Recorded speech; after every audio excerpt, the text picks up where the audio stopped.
2024 Casa Grande Planning and Zoning Commission to order. Please join me for the pledge. I pledge allegiance to the flag of the United States of America and to the republic for which it stands, one nation, under God, indivisible, with liberty and justice for all. Oh, thanks for doing that. Hey, we did do I that. know, I saw it on the video. I appreciate y'all coming. Even though we protested. Yeah. All right, so I see everyone here but Mark. Can I get a motion to excuse Mr. Vander Hayden? Is he on Zoom? Yeah. I'll make a motion to Or don't. excuse Mark Vanderhayden from the meeting tonight due to a family illness. Perfect. Second. Perfect, thank you very much. Any discussion? All in favor, say aye. Aye. Opposed, nay. Okay. It's moved. Any changes to the agenda? There are no changes to our published agenda, Mr. Chair, but I would like to note that there was a case that we advertised for that did not make our agenda this evening, and in case there's anyone in the audience that saw the ad, and that was for a conditional use permit for a manufactured home on Rough Cut. That will be back before you at a future meeting, but we could not put it on tonight's agenda. So it was published in the newspaper, but never made the printed agenda. Okay. Okay? All right. Thank you. And commissioners, minutes are before you. Mr. Chairman, I'd like to make a motion. Thank you. I'd like to make a motion to consider approving the minutes of the meeting of December 7th, 2023. I'll Okay. second. Got a motion and a second. Any discussion about the minutes? Hearing none, all in favor say aye. Aye. Any opposed? No. Okay. All right, next is the public portion of our meeting, public comments. Public is invited to make comments to the commission regarding matters not on the agenda. Does anybody have anything they'd like to address the commission that's not specifically about something that's on our agenda? We're doing the land summary and the evaluation. Yes, come on up. And give us your name and address for the record, please. You bet. Good evening. Steve Danishek. I'm here with my wife, Dee Tizelli, 846 North Pueblo Drive. That's in the Pueblo Townhomes. We are seasonal. We own we own one of the 40 units in the complex. We're speaking as homeowners, not on behalf of the board. We have one issue, and that's that our south border is the north side of the Casa Grande Mall. We've been in touch with planning a little bit on that, and we are very interested in making sure that whatever we can do as residents to move that project forward, get the owner to get some plans in front of you. It's an issue of value. Right now, it is a derelict building that we adjoin, and we would like ultimately to see that in a productive business. That's it, and I believe we're on a list someplace in Paul's office to, if things bubble up on that, to be in touch. Anyway, we just wanted to introduce ourselves and say we like the job you're doing. We love being down here in the winter. We're seasonals, and this is a big difference from Seattle. I can't believe how civil you are. We are a little different than Seattle. This is great. Thank you, Have a good appreciate evening. that. Thank you very much. Very nice. Anybody else like to address the commission?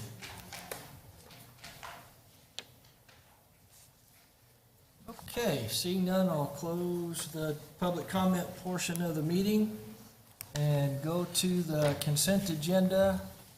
We have one issue that's on our consent agenda. That item, the item is marked, it's F1, and that item is will be enacted with one motion and one roll call vote. There'll be no separate discussion of these items unless a commission member or a member of the public so request. If you come and request, we will remove that from the consent agenda and move it into our normal agenda and hear a full presentation. So if anybody wants to hear the presentation on, number one, this DSA 2300273, please speak up. Okay, seeing none. Commissioners? Chair, I'd like to make a motion. Thank you. I'd like to make a motion to approve the consent agenda. Second. All right, got a motion and a second. Any discussion? All in favor say aye. Aye. Any opposed? All right, great. Okay, moving on to, we'll have a public hearing, consider a request from Sun State Towers for a site at 1194 West Cortson Road. Also, no, okay, the conditional use permit and a major site plan. Joe? All right. Good evening, Commissioners. Sun State Towers is requesting a conditional use permit and major site plan to allow for a wireless telecommunication tower, 150 feet in height, located at 1194 West Cortson Road. It's also known as the City of Casa Grande's wastewater facility. You can see it highlighted below. The tower is actually going to be located where that red dot is, kind of on the east side of the wastewater facility. The 150-foot monopole will provide service to for both Verizon and AT&T customers. The proposed site will be located within the existing wastewater facility compound, which has existing walls that will assist in the screening of all the ground equipment from all sides. The ground equipment space is approximately 1,600 square feet and will house space for the AT&T and Verizon equipment as well as a future carrier. The pole will be about 100 feet northwest of the equipment in a 17 by 17 space. This location was selected to ensure that the request is meeting all the required setbacks, which the setbacks for this particular request is equal to the height of the tower, so 150 feet from all property lines. In regards to the CUP, we look at the following review criteria. All of it's been covered in your staff report. We do have additional review criteria regarding wireless telecommunications. Again, all that's been covered in your staff report. In regards to the major site plan review criteria, we cover what's shown on your screen here. We'll just hit on a few things real quick that I feel have the most impact on this request. The first one, I just put it in the other category. It's important to note that the City of Casa Grande's strategic plan that's created by council each year does stipulate to expand broadband services to all citizens. So we tend to encourage wireless facilities in appropriate locations. In regards to the second item is screening. We covered it a little bit already. There is an existing decorative block wall at the wastewater facility that will screen the site and all ground-mounted equipment. And you can see a photo sim of the tower down below.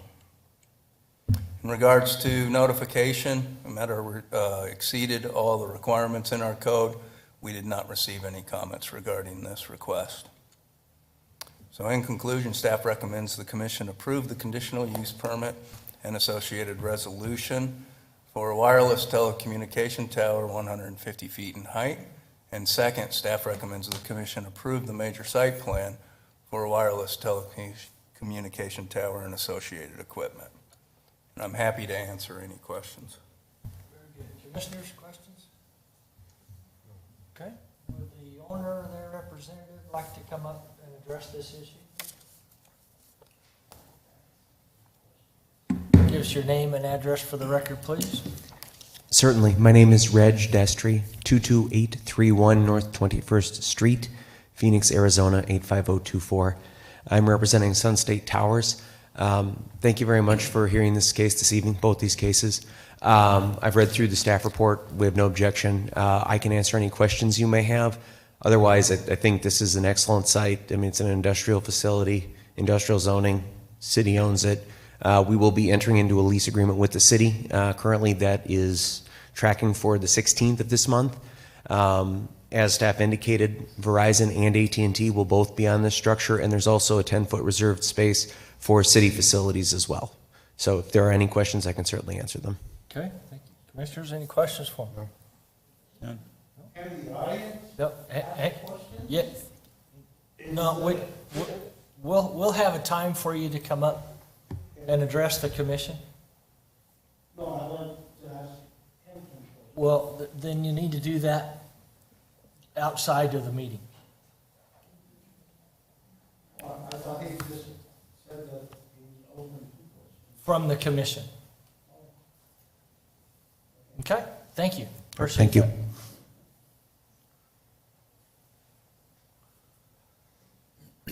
So, anybody from the public like to address this issue, please come forward and give us your name and address. Like to discuss with the commission. Yeah.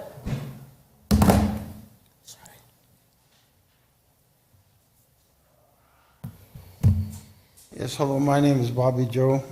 My address is 2250 East Eureka Road, West Grand. My question is, how long is this lease permit agreement good for? That you're entering in with the city? Well, so if this is, if you need to address questions to us, that's fine. But That's a question to you, sir. okay, I don't know that.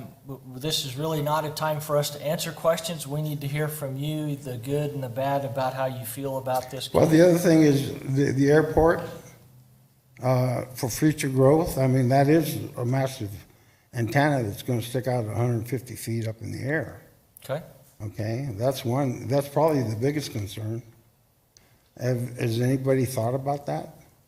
Okay, proceed. Has anybody even looked at that issue? Okay. Do you Thank you. have an answer for me? Yes or no?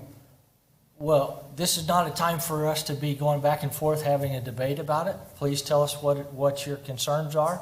We will Well, I asked we the will take. question, and my question has not been answered. That's correct. It's a simple question. It's a yes or no question. That's correct. This isn't really a time for us to have a debate back and forth. I'm not having a debate. I'd just like to know, do you have an Sir, answer for okay. that? Sir, after you finish asking your questions, the commission can ask staff for information to provide the answers to those, okay? Okay. So we can answer those in a minute. When commission asks staff, if we looked at the impact on the airport, we'll respond to that. And to the best of our information, we'll respond to how long the lease is as well, okay? So just let the commission know whatever your concerns are, and then they can. Well, why you bring up another concern now is that how are you going to you're fixing to make a decision, but you're acting like you don't have the information to make that decision because you're not all informed. You're not even willing to answer my question. Okay. Okay? Yep. All right. Thank you. I'm wasting my breath. No. Anybody else like to address this issue? Okay, I'll close the public portion of the meeting and bring it back to the commission.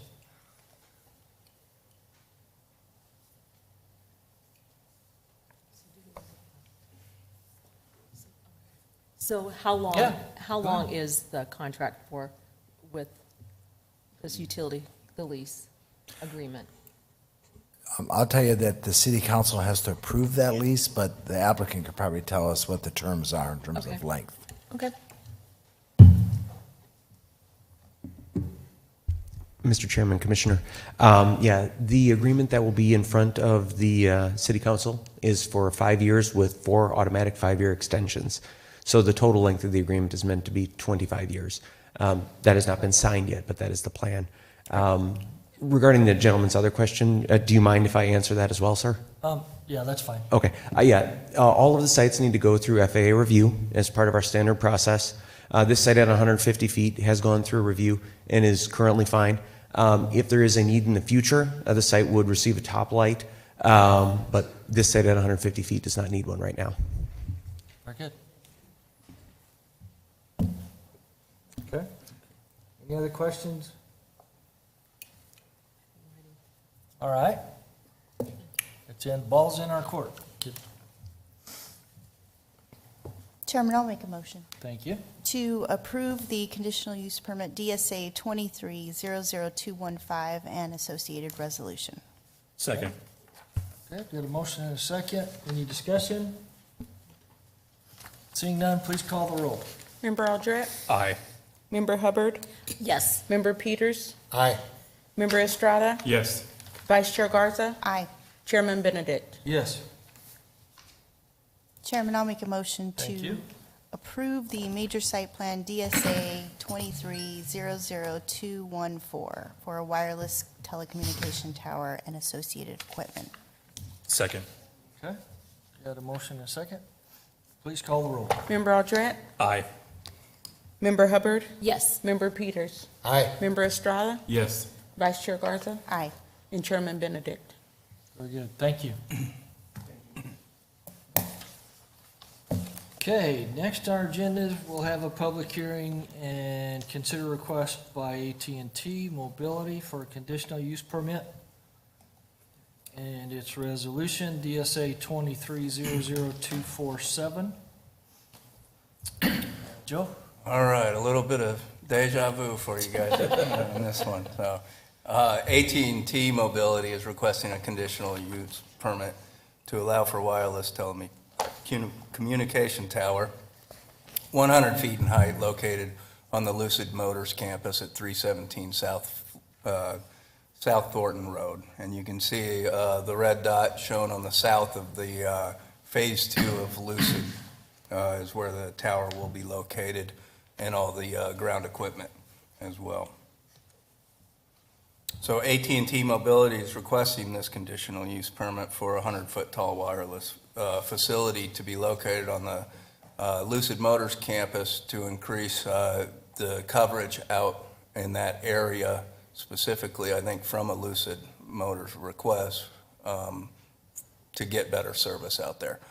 The 100-foot monopole will provide service for AT&T, but does have the ability to accommodate additional service carriers. You can see the site plan on your screen and an image of what the tower will be looking like. Again, the CUP review criteria is shown on the screen.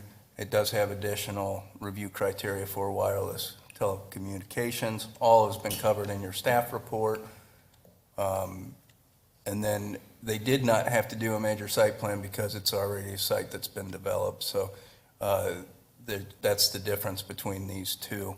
The one thing that we will cover is that the site for the proposed use is adequate in size and topography to accommodate the use. The site is in a good location for the proposed request, is located on the existing Lucid Motors site, and will provide cell service in an area that is not well covered. Additionally, the antenna is located within an I-2 General Industrial Zone District and will have limited impact on the aesthetics of the area. You can see a photo sim of the tower there, and there's existing overhead wires and power lines in that area as is, so it should have very limited impact on the aesthetics of the area. In regards to the notification, again, met or exceeded all requirements. No comments were received on this request as well. Staff recommends the commission approve the conditional use permit and associated resolution for a wireless telecommunication tower 100 feet in height. I'm happy to answer any questions. All right, thank you. Commissioners, any questions? Okay. Very good. Would the owner or their representative like to come forward and address this issue? Good evening, Mr. Chairman, Commissioners. My name is Steve Olson. I'm with Bechtel Communications representing AT&T, 5323 North 99th Avenue in Glendale. As Mr. Horn mentioned, this wireless facility is proposed at the request of Lucid Motors.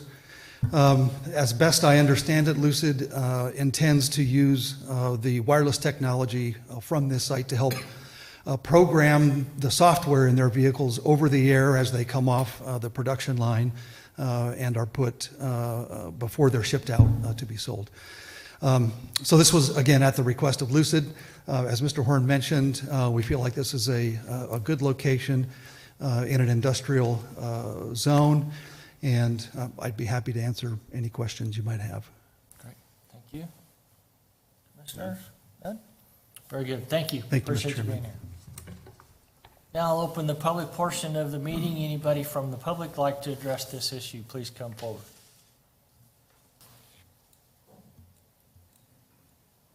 Seeing none, I'll close the public portion of the meeting, bring it back to the commission. Chair, I'd like to Yes. make a motion. I'd like to make a motion that the commission approve the conditional use permit DSA 23-00247 and associated resolution for a wireless telecommunication tower 100 feet in height. I'll second. Okay, got a motion and a second. Any discussion? Motion, seeing none, please call the roll. Member Aldred? Aye. Member Hubbard? Yes. Member Peters? Aye. Member Estrada? Yes. Vice Chair Garza? Aye. Chairman Benedict? Yes. All right, thank you. Okay, next we'll do a public hearing and consider, let's see, a zone change for DSA 23-00265 at 1150 West Lawrence Street. Joe again. All right, this is for another wireless telecommunication tower. No. Kentwood Ventures is requesting a zone change from Garden and Light Industrial, I-1, to General Industrial, I-2, for approximately 21.1 acres of land located at 1150 West Lawrence Street. The proposed site is currently under development for an industrial spec building. The site is currently in the Garden and Light Industrial Zone, as mentioned, and this request is to simply expand the types of uses that could be facilitated within the developed building. The I-2 zone district offers a wider range of uses and opportunities regarding those industrial uses. Additionally, staff will evaluate any proposed uses that are proposed to go into that building at any request for occupancy or any revisions to the building to ensure the use is properly situated in the area. You can see here the site's located just north of LKQ and near the Central Arizona Commerce Park, currently zoned I-1, which is the light purple. The request is to go to I-2, which is the dark purple. When looking at the review criteria, we look at the following three criteria. The first is that the action is consistent with the general plan. Goal MI5 is to encourage appropriate and responsible industrial development in appropriate locations. We feel that goal's been met. Goal MI3 is to promote diversified types of industrial uses, industries and uses, and this just expands some of the uses in that area. Second one is a rezoning conforms to the general plan if it proposes land uses, densities, or intensities within the range of identified uses. The requested zoning of I-2, general industrial, is appropriate in this manufacturing industry land use category. And the third is that the proposed zone change is necessary and proper at this time to meet the land use needs of the residents of the city. The city's current demand for general industrial land is pretty significant still. The rezone would expand that available area and expand the uses that could go in there. This area does abut existing I-2 zoned land to the south that is occupied by a salvage yard, so the request should have no adverse impact on abutting properties. In regards to notification efforts, we met or exceeded all requirements of city code. We did not receive any comments in regards to this request. In conclusion, staff recommends the commission forward a recommendation of approval to City Council of the zone change from garden and light industrial to general industrial to City Council. And I'm happy to answer any questions. All right, thank you. Commissioners? Questions? All right, would the owner or their representative like to come up and address this issue?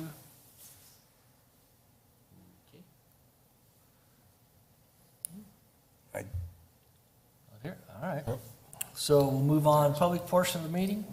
Maybe there's keeping track. I'll open the public portion of the meeting. Anyone like to address this issue? Seeing none, I'll close the public portion of the meeting and bring it back to the commission. Mr. Chairman, I'd like to make a motion Thank you. that the commission forward a recommendation of approval to City Council of the zone change request DSA-23-00265 from Garden and Light Industrial I-1 to General Industrial I-2 to City Council. Second. Motion second. Any discussion? Seeing none, please call the roll. Member Aldret? Aye. Member Hubbard? Yes. Member Peters? Aye. Member Estrada? Yes. Vice Chair Garza? Aye. Chairman Benedict? Yes. Okay, number 4, have public hearing, consider DSA 23-00256, a request from Ms. Martinez for a conditional use permit for a convenience food restaurant, juice bar, 312 West 10th Street. Sam? Well, Sam happens to be off this week ill, so I'm going to fill in and make the presentation for him. Oh, man. I hope I still remember how to do this. Think you know how? I don't think. Here we go. So James is going to pull it up for me. Just a second here.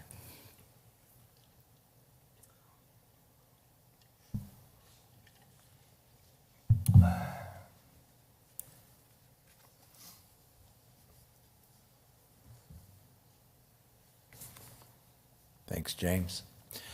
So this is a conditional use permit for a juice bar named Below Zero.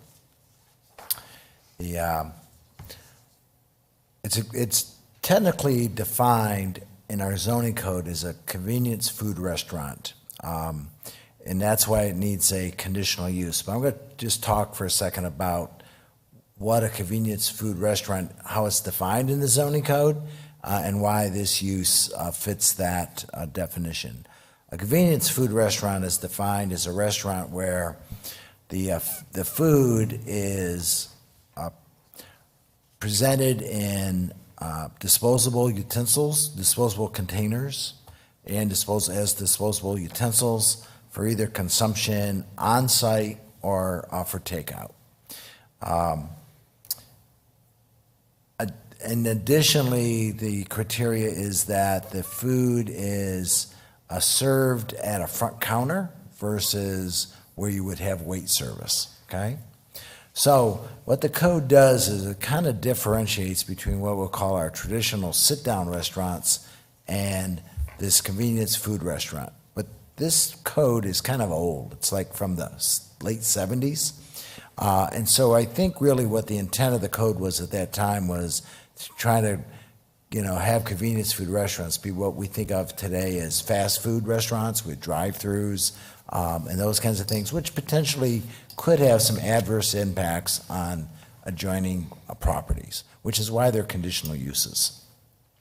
As you think about this one, as staff has thought about this and the next one we're going to hear, it's kind of like, well, what adverse impact could this juice bar have, right? Why is that a conditional use? And it's really just a technical reason within the code that we have, it meets the definition, a convenience food restaurant, which is why we have to have a conditional use permit versus just approving it through our normal building tenant improvement process. We will be changing the code to kind of redefine and refine what a convenience food restaurant is to be really those that have drive-through and maybe cooking orders, but eliminate some of the like the two that we're going to hear this evening, they really don't have any adverse impacts. But for now, we have to put this use through the conditional use permit.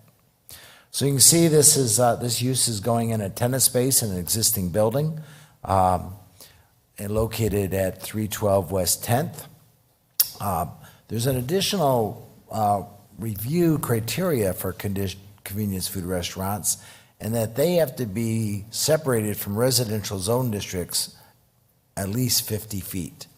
In this case, to the north of this property are a residential zone, not across the whole north property line, but above about the 2/3 of the eastern half of this site is technically a residential zone property. The zone boundary, again, technically goes to the middle of that alley. So when we measure how far this property is from a residential zone boundary, it measured at 25 feet. It did not meet the 25 feet. So we had to take this to the Board of Adjustment for some relief and variance, if you will, to reduce that setback from 50 to 25 feet. The Board of Adjustment did in fact approve that, so we're good with meeting that condition. That made total sense. We held a public hearing. There really is no adverse impact from this use on that R1 property that you see to the north. There are some specific conditions and criteria that we need to review for each conditional use. You can see those listed on the screen. They're in the staff report.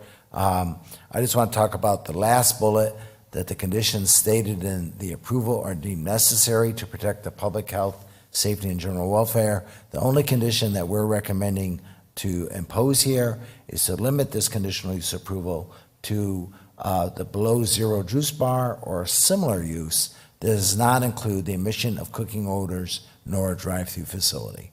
So this could change to another kind of use that's similar in nature, but not one that involves cooking odors nor a drive-through, which both potentially can have adverse impacts on the R1 property to the north.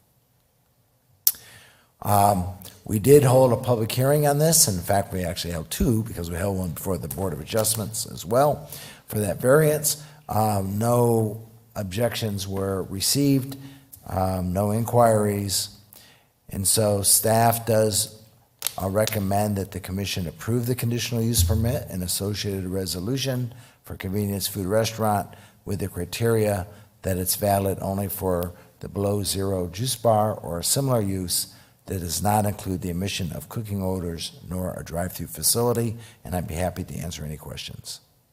Very good. Commissioners, questions for staff? Oh, come on, think up a tough one. A tough one? I've got nothing. Okay, seeing none? Would the owner or their representative like to address this issue?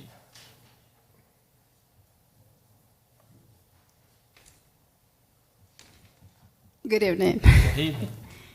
This is one of my biggest challenges. I don't like speaking in public. Okay, my name is Blanca Maria Felix Martinez, and well, I would like to thank again the city for helping me through the process of all of this paperwork. And once again, just to remind you that it will be a great addition for the city of Casa Grande. Before, I used to drive all the way down to Chandler to get any healthy or natural juices, you know. And now, well, I came out with this great idea, and I think it'll be great because there's no other place here that sells something healthy like those, you know, natural juices. That's it. Great. Thank you very much. Great, thank you. I'm Tobias. I'm just here for support, but that's what it is. It's good thing it's not a communications tower. Just drinks, They go no pretty- food. All right. Very good. Commissioners, any questions? Yeah, I've got one. When are you set to open? I think if we get approved, we are thinking about maybe 1 or 2 months. Oh, great. Okay. Anything else? Thank you. Appreciate you. Good luck to you. Thank you. Absolutely. So now I'll open the public portion of the meeting. Anybody from the public like to address this issue, please come forward. Give us your name and address. Seeing none, I'll close the public portion of the meeting and bring it back to the commission. Chair, I'd like to make a motion to approve conditional use permit and associated resolutions with DSA-23-00256 for the convenience food restaurant with the following conditions set by staff. Second. Okay, great. Got a motion and a second. Any discussion? You got a Please. second. Garrett's a second. Yeah. It's a nice Ready? Don't do it. Member Aldred? Aye. Member Hubbard? Yes. Member Peters? Aye. Member Estrada? Yes. Vice Chair Garza? Aye. And Chairman Benedict? Yes. Okay, next, G5, hold a public hearing Congratulations. and consider a request by Marejo Johnson for a conditional use permit and its associated resolution for convenience store, the Bagel House at 1295 East Florence Boulevard. Thank you, Mr. Chair, members of the commission. So this is another convenience food restaurant conditional use permit, this time for a bagel restaurant. So this will be going into the building located at 1295 East Florence, excuse me. On the northern, there's a suite in the northern part of this building, and I believe maybe there's a dental clinic in the other part of the building. So bagel shop will be going in there. Again, it meets the technical definitions of convenience food restaurant. And so we need to approve the conditional use for that. In reviewing the application, staff found that the application met all of the required conditional use permit criteria. We are recommending one condition that prohibits the addition of drive-through facility unless a new CUP application is submitted and approved. We did go through our standard public notice process with this, and we received no inquiries or comments. So with that, staff recommends the commission approve the conditional use permit and associated resolution for a convenience food restaurant with the following condition: the addition of a drive-through facility is prohibited unless a new conditional use permit is approved. And with that, I'd be happy to answer any questions. Commissioners, any questions for staff? All right, seeing none, would the owner or their representative like to come forward to address this issue?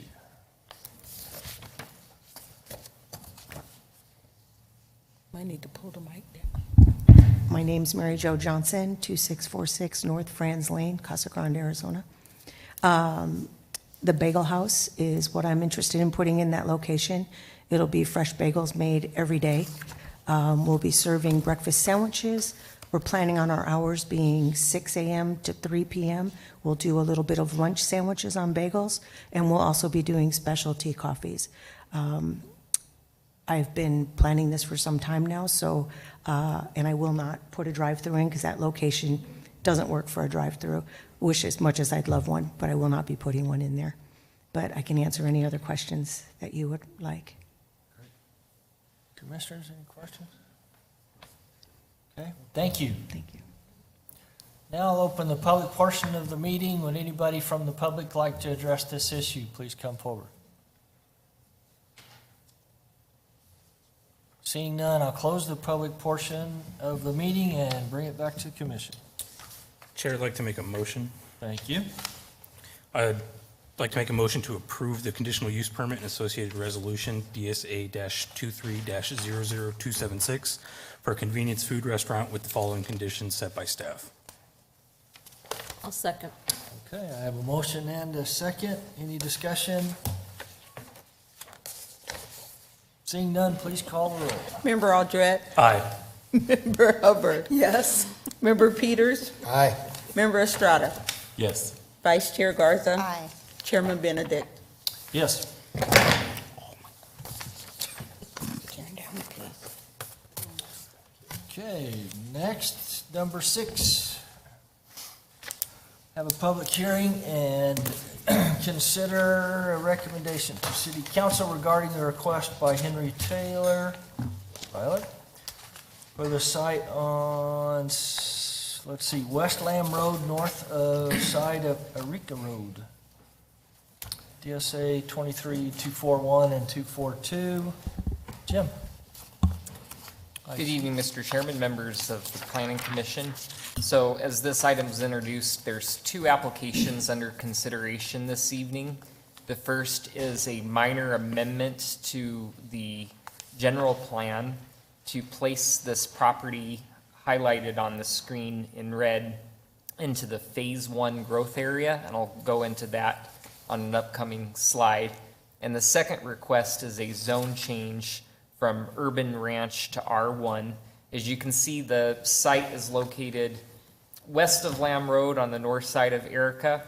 It's just at the city limit boundary. To the south of Erica Road is Pinell County, and then of course east of Lamb also goes into Pinell County. So first I want to talk about the zone change. The property is 6 acres, and it's comprised of 3 2-acre lots, as you can see on the screen. And the zoning is currently Urban Ranch, which allows for lots to have a minimum lot size of 1.25 acres. And otherwise, it's a single-family residential zone district. It allows for some agricultural uses, horses, and it does also allow for manufactured homes with the approval of a conditional use permit. The request is to change the zoning to R1. What's driving the change is the owner of the property, Henry Tyler, would like the ability to take each of these 2-acre parcels and split them into 1-acre parcels. So each of the 3 parcels would be split in 2 for a total of 6 1-acre lots. Because the Urban Ranch zone requires the minimum lot size to be 1.25 acres, 1 acre would be too small to be appropriate for the Urban Ranch zoning. The R1 zone is another single-family residential zone that does allow smaller lots. In fact, lots could be as small as 7,000 square feet in the R1 zone. However, staff is recommending as a condition of approval that the lots be limited to 1 acre in size. That recommendation is not just for compatibility purposes, since as you see, the parcels surrounding the property they vary in size. To the south, they're a little bit smaller. They range from half an acre to 1 acre. Some are a little bit larger. But then, of course, to the north and to the east, the parcels are much larger. But the other reason to put that condition of limiting to 1 acre in size is there is no city sewer service in that location. So each of the lots as they develop will have to go on to individual septic systems. And the city code has a requirement that lots served by septic can't be smaller than 1 acre. So that condition helps ensure that the development will meet city code. And what I've highlighted on the screen here is basically a plausible lotting plan where each of the 3 lots would be split in half, so they would all potentially have frontage onto Erica. The current lots are 200 feet wide, so splitting each of them into 2 would result in 6 100 feet wide lots. The other request is for a minor amendment to the Casa Grande 2030 general plan to place the site into the Phase 1 growth area. On the left is the existing phase map found in our general plan, and as you can see, the site is within the Phase 2 growth area. Phase 1 is nearby. It's to the north of the site in the darker color. The reason for the change from Phase 2 to Phase 1 is because the general plan requires that when a more intense zone district is proposed, or another way to look at it, if the zone district that's being requested allows more density, then it would have to be put into the Phase 1 growth area. The difference between the two growth areas is Phase 1 are those properties that have been identified as able to be more easily served by existing infrastructure and city services. Phase 2 identifies those properties that are more remote. And we wouldn't encourage changes in zoning that allows higher density unless it can be demonstrated that it is in fact appropriate to be put into the Phase 1 growth area. So in review of the minor general plan amendment criteria with regard to the request from Phase 2 to Phase 1, there's primarily 5 elements that we look at, and the staff report goes into these in detail, but I also want to walk through these with you.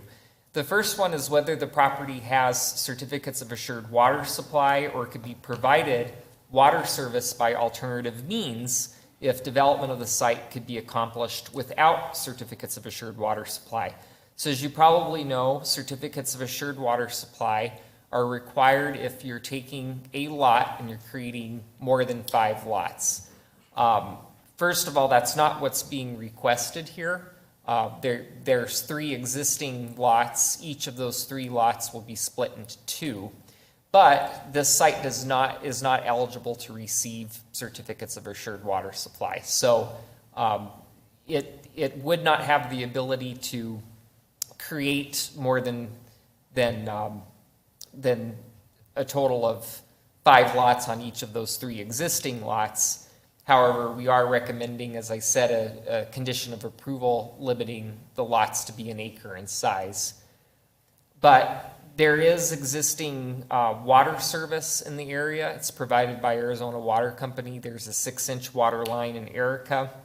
And so staff feels that the site can be developed and can be accomplished without the property having certificates of assured water supply. The next criteria is whether the property could be served by the City of Casa Grande wastewater treatment facility or could be developed using alternative wastewater service. So as I mentioned on the previous slide, there is no city sewer in that area. However, they are able, through the county permitting process, to get a septic permit. And that is allowable so long as the acres are, or the lots are at least 1 acre in size. The next criteria is whether the property could be provided fire, police, sanitation, and street maintenance services in a cost-effective manner. So because it is within the city limits, the existing properties within the city are provided city fire, city police services, and sanitation. Admittedly, it is a very remote area. But staff feels that the creation of 6 lots where there's currently 3 is not a significant enough increase to warrant a concern that those 3 additional lots are going to create an issue with regard to fire, police, and sanitation services. The second to last criteria is whether the property is in a land use classification that allows urban level development. So this is within an area of the Casa Grande General Plan classified as the neighborhoods land use plan. It's not even in the rural general plan category. So neighborhoods in general is a general plan category that allows for development primarily at 4.5 dwelling units per acre. So this is going to be at 1 dwelling unit per acre, so it does meet that. And then the last criteria is whether the property is currently within the city limits, which yes, it is. On to the zone change and whether or not the property is appropriate to go from urban ranch to R1. There's 3 criteria that's looked at. And again, just as with the minor general plan amendment, the staff report goes into greater detail. But with these 3 criteria, the first one is the action is consistent with the city's general plan, including the goals, policies, and other applicable elements. So one of the action steps associated with the general plan and within the neighborhood's land use category is requiring physical separation to increase use-to-use compatibility. And due to the fact that so many other properties surrounding this site are larger lots and they are urban ranch zoned, is one of the reasons why we are recommending a condition of record limiting the parcel size to 1 acre so that that does increase use-to-use compatibility. And then a land use element that I want to talk about is found within the guiding principles. Guiding principle number 8 says, link all land use decisions to known available water resources to ensure long-term viability. And that is found to be met as well because there are about 19,000 lots with certificates of assured water supply in the community. And although this doesn't have a certificate of assured water supply, this can be developed without one.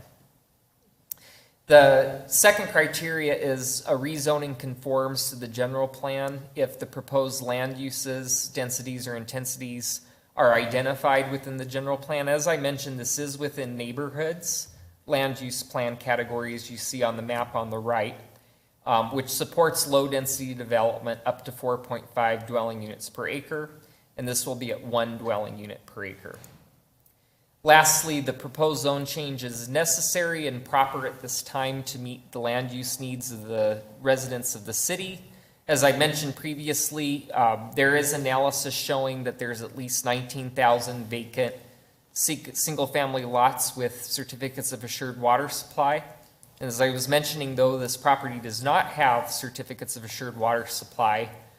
Property to the south, on the other side of Erica, has been platted into a single-family neighborhood. That's a situation where it was either pre-cause or it perhaps did establish, it did receive certificates of assured water supply before Arizona Department of Water Resources had ceased that. But in either scenario, it has been platted into a single-family neighborhood, and the increased density associated with this zone change can be accommodated while utilizing the ability to create more lots without creating the need for certificates of assured water supply, which are no longer available. Regarding the public notification process, the requirements as required by code were met. There were 2 inquiries received. There were neighbors to the north of the property who had expressed concerns about water pressure that the additional development might create on their property, drainage impacts, as well as traffic impact. And I do believe they're in attendance to speak on those concerns directly. Another inquiry was just a general in nature. It was from an owner of property to the south, and they just had some general questions. I had responded and did not hear back. So there are 2 recommendations. The first one pertains to the minor amendment to the Casa Grande General Plan. Staff recommends that Planning Commission forward to City Council a recommendation to approve the general plan amendment to move the property into Phase 1 growth area. And then the second is pertaining to the zone change. Staff recommends that Planning Commission forward to City Council a recommendation to approve the zone change to R1, subject to the following conditions. I do want to update you that there is a new condition that was not reflected in the staff report, and that's what has been bolded. So the 3 conditions is, firstly, the minimum lot size shall be 1 acre. And the second condition, which is new, is that any future lot split shall be reviewed and approved by the planning director for adequacy of access and utilities, just so that we can ensure that the lots being created do meet all code requirements and are adequate in terms of access and utilities. And then the third condition is standard because Erica does border the property. This condition allows the city to ask for right-of-way prior to when it would otherwise be required Normally, it would be required at the time of building permit if it's necessary, but this condition would allow the city to ask the applicant to convey it to us sooner should we need right-of-way for some other larger project. And I'd be happy to answer any questions. Chairman, I have a question. Yes, please. Jim, how do they split the lots exactly if they're not going to be going through the plating process? So how they would be done is through deed. If someone wants to buy half of a lot, for example, a deed would be written just with a legal description describing half of that property, and then it would get recorded at the clerk and recorders and then picked up by the assessor's office, and it becomes its own parcel. So they don't need to go through the minor land division process with the county? Correct. So the county, even though the county has a minor land division process, that's just applicable to properties in Pinell County's jurisdiction. The city doesn't have a minor land division process per se. We do require that the property go through a subdivision plat should 4 or more lots be created.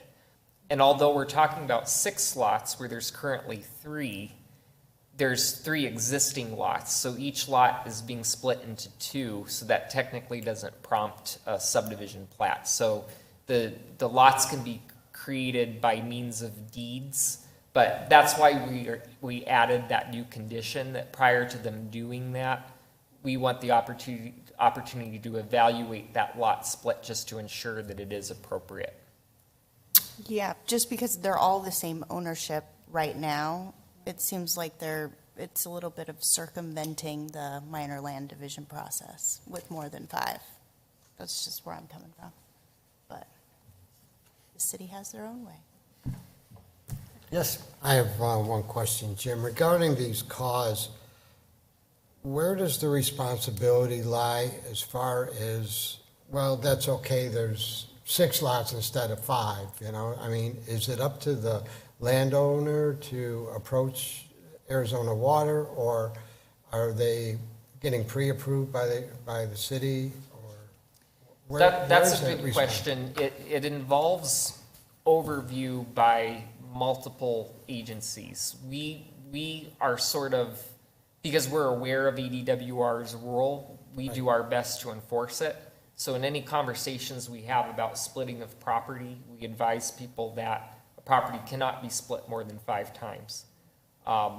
This happens to be the case where technically, because there's 3 parcels, if the 1 acre limitation wasn't an issue, they could create 15 lots because there's 3 existing lots. Each of those could be split into 5. So 15 lots could be created and cause would still not be a concern. Arizona Department of Water Resources policy is such that their concern is only taking an existing parcel and limiting it to a total number of 5 splits. These just happen to be right next to each other, so it makes it appear like there's some sort of circumvention, but that's not really the case. Okay. But it is a good question because often people wanting to split property aren't necessarily aware of that cause limitation. So if we don't catch it, another opportunity for that to be detected is there's a real estate report that gets published that shows land sales and whatnot. So there's some oversight done through those means as well. Right. Well, we as a commission have certainly been made aware of cause, you know, over the last few years. So it kind of rings an alarm, you know, when I see something like that. So thanks for the explanation anyways. Okay. Any questions for staff? Good? Okay. All right, would the owner, their representative, like to come forward and address this issue?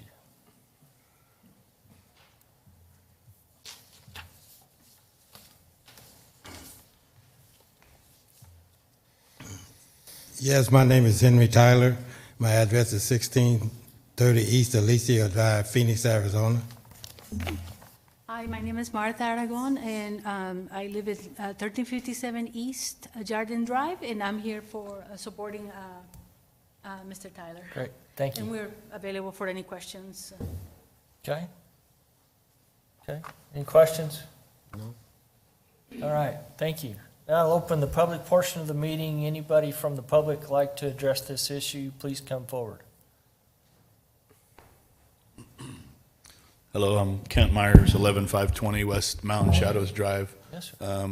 Within the immediate area of what you're talking about, and my concern, along with other neighbors in the area, Zimmelman's, Ragsdale's, Johnson's, all wonder about what Mr. Gagliardi was saying about bringing in manufactured homes, you know, changing from urban ranch to R1 residential. Does that, you know, is that automatically allow for manufactured homes, or urban ranch? I understood on, you know, this side of the Lamb Road was, right now, your deed restrictions didn't allow for that. So in changing this, it would bring down, of course, bring down the value of our properties by, you know, allowing manufactured homes or mobile homes into the area. Okay. There's already some down south, east of Lamb, which, you know, people battled back a long time ago, 15 years ago or so, but it was just a concern that I wanted to bring up and see if there could be something done about those deed restrictions so they, you know, don't get changed and allow for that type of home to be brought in there. Okay. That's it. All right, thank you. Can I address that? Yeah, we'll come back to you. Anybody else like to address this issue?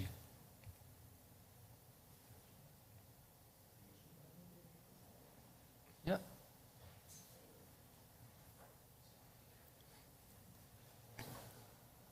Hi. Hi. My name is Bonnie Vincent. I live at 2250 East Eureka Road, Casa Grande, and I am the property right behind where the new split is going to be. And we bought out there because all the lots were big and nobody's crowding. You're taking an area where 3 houses can be and put 6 houses. We're concerned about the water pressure. Right now I have terrible water pressure, and getting 6 more homes would make it even worse. We're also concerned about the traffic, not so much in the immediate vicinity, but down at Sunland Gin Road. Trying to get out by Love's gas station is murder. There's no traffic lights, and there's been numerous accidents. I've only lived there 2 years, and it seems like every other month there's a major problem because a semi gets hit or the semi hits somebody. So traffic is. The wildlife, you're taking an area where there is a lot of wildlife that is going to be displaced. And there's a huge wash that goes through that area. And we're concerned what's that going to do to our road that goes into our property.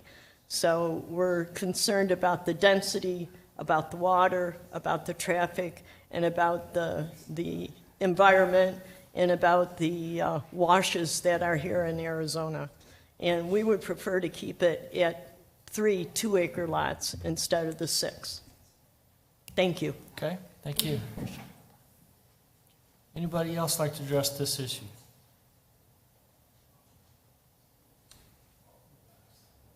Hi, my name is Jim Mueller. I live at 2503 South Lamb, which is just north to my neighbors. Forgive me, I'm not real good at public speaking, but we bought our property about 3 years ago, just around 3 years ago, and the reason that we bought it was because we looked at what the other properties could be subdivided to, and we didn't want to live in a city, you know.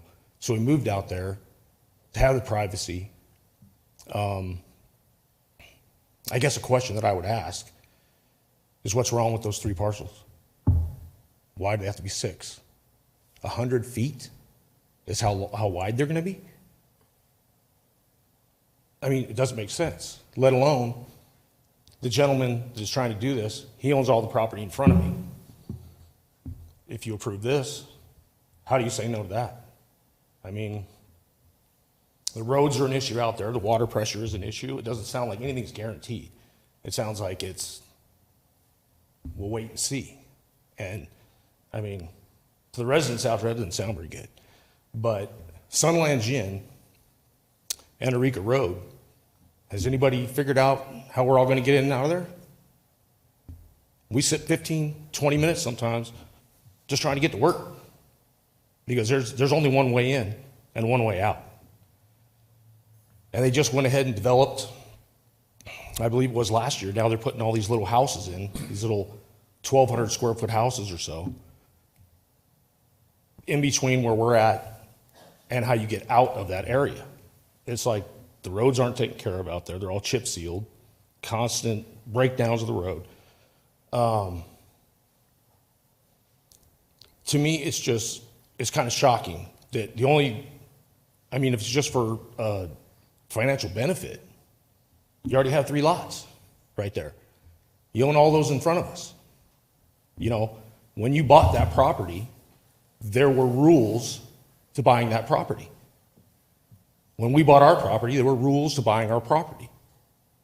And if we wanted to live in a neighborhood, we would have. But let alone, when it sounds like water is oh, well, we'll see. You know, I mean, it shouldn't affect it, but, you know, we'll see. How does that work for us? You know, once we're in it, we're in it. And, you know, like I say, familiarize yourself with the Loves and trying to get in and out of there. 18-wheelers, people coming off the road, gas up to go. It's miserable for us. 15, 20 minutes. There's no stoplights. Accidents. So my time's up, but thank you. I appreciate it. Thank you. Anybody else like to address this issue?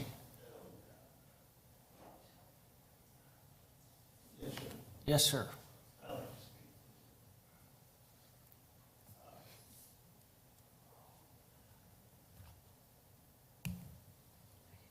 Yes, my name is Bobby Joe. I live, well, let me share a little history real quick. I was born and raised here, left here when I was 18 during the Vietnam War. About 3 years ago or so, we got burned out in Northern California. Lost everything. And I mean everything. My wife decided that she wanted to move here because this was where I was born and raised. So it was, I was gone from here for 53 years. So it was quite a big change, okay? I know Mr. Tyler from way back in the day when we were kids. And I met him again approximately a year ago, maybe 18 months ago, through another friend of mine. And he had approached me about an easement at that time. And I told him straight out, I said, Henry, I said, I'm the kind of man that's going to tell you straight to your face right now. I said, I'm not going to smile at your face and stab you in the back. I said, that's not me. I said, I'm going to be honest with you. I said, there's no way that I will ever give you an easement. I said, the reason I bought back there is because I like my peace and quiet. I like my solitude. I said, I lived out in the woods, 20 miles away from nowhere, on 7 acres. When we bought this property, it was 3.5 acres. I bought the adjacent property, which is another 3.5 acres. And these properties are what they call flagpole properties. Basically, I own from the pavement all the way back, and which is a narrow strip to drive down and 3.5 acres. Now, the gentleman that spoke to you earlier, before me, he owned to the north of him. All of that is basically flooded back in there. There's big properties in there, and you can pick them up for back taxes. I looked at them just recently, and nobody's going to be building in there. Now, where Mr. Tyler has his properties, the reason they're not selling is he's overpricing them. He wants $10,000 an acre. I brought 100,000, I'm sorry. An acre, I mean, I'm concerned about the wildlife. We have hawks out there, we have owls out there. I mean, I'm concerned about the traffic. We got a natural wash, it's kind of it's a long story, but I explained it to the assessor's office how that came about. Time is up. But the traffic's an issue. The housing area to the east of us, there's no law enforcement that even, if you want to park in the middle of the road and keep your car there all night over the weekend, you can do that. Okay. I know that, so Yeah. I'm rambling, but I think it's just going to encourage just too much, too fast. I mean, there's plenty of other places here in Casa Grande that are growing by leaps and bounds. It's going to devalue our property. Okay, thank you. Well, I appreciate it. Sorry I have to Right. get it Is off. that you beeping me? Is that you doing that? Not me. Oh. The system does it.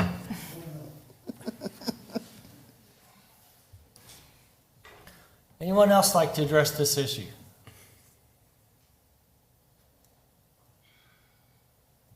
Seeing none, I'll close the public portion of the meeting and bring it back to the commission. Chairman, I have another question. Yes.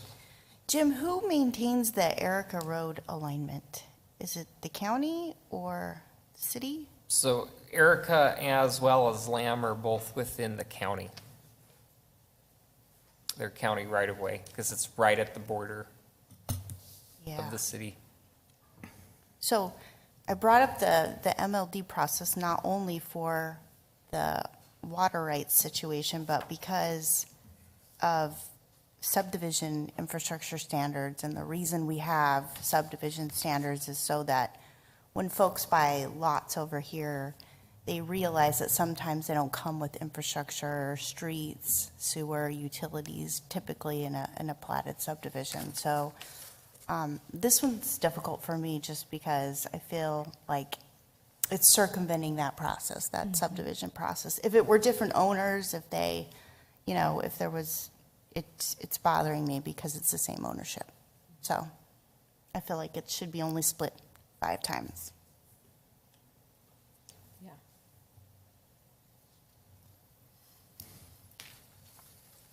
Okay, any other? Yeah. Jim, you were going to clarify something earlier. Would you be able to clarify that? Yes, I believe Paul Tice is going to do it, though, regarding manufactured homes that are currently allowed in Urban Ranch. Okay. So in the urban ranch zone, manufactured homes are allowed under our current code as conditional uses. So it's not automatic. You'd have to have a conditional use permit, come before this body and get approved. Manufactured homes are not currently allowed in the R1 under any conditions, only stick-built homes. So this rezoning does not open the door to more manufactured homes. Actually, it kind of eliminates the possibility of manufactured homes in the R1 as conditional uses under our current regulations. Quick question. Yes. Even though manufactured homes are not allowed, but modular are, correct? Oh, that's a good question. The code really isn't clear on what the differential between a modular and a manufactured home. It kind of defines them the same. So I would have to say no. Modular nor manufacturing are allowed in the R1, and they would be conditional in the urban ranch. Now, when you say modular, I'm going to tell you that there are some stick-built homes being constructed in Casa Grande today where obviously the trusses are built in factories, Right. but some of them, even the exterior walls are built, and they bring the exterior walls. They're all stick-built walls, but they're just built in a factory, Right. and they bring the walls up and Right. bring them on trucks. So like one of our production builders, LGI, builds a lot of their homes in the factory and just assembles them on site, but they're all still stick-built homes. So you're saying a modular would not? That, Because- what I just described that LGI does is not, we don't define that as modular, because they're still built as stick-built homes and just assembled in a factory and then brought to the site. Okay. Because under the lending rules, a modular home, it's just like a regular home, stick-built home, and the electrical boxes are on the outside, just like you would see on a regular home. And then the manufactured home, you would find electrical boxes inside. So under guidelines for building, doing a construction loan, you would say that would be considered okay, So there would be so if somebody came in and wanted to put in a manufactured home, the guidelines are saying that we cannot. The current guidelines would say no in R1, Okay. conditional use in the urban ranch. Okay. And then when they subdivide these lots, are they going through a title company to make sure that the easements are correct and the boundaries? I mean, I don't quite understand how this would not go through a title company and. It probably depends on how the real estate transaction occurs, Okay. right? Whether it's a mortgage involved or cash transaction. For a mortgage, obviously, there's going to be more requirements for title work. But we're not. they are just writing deeds, right? And getting new parcel numbers if those split occurred. Right. Our city review would make sure that there was the right amount of land area, at least 1 acre, the right amount of frontage on the road, and that there was ability to provide both wet and dry utilities to each of these lots and appropriate access. Okay.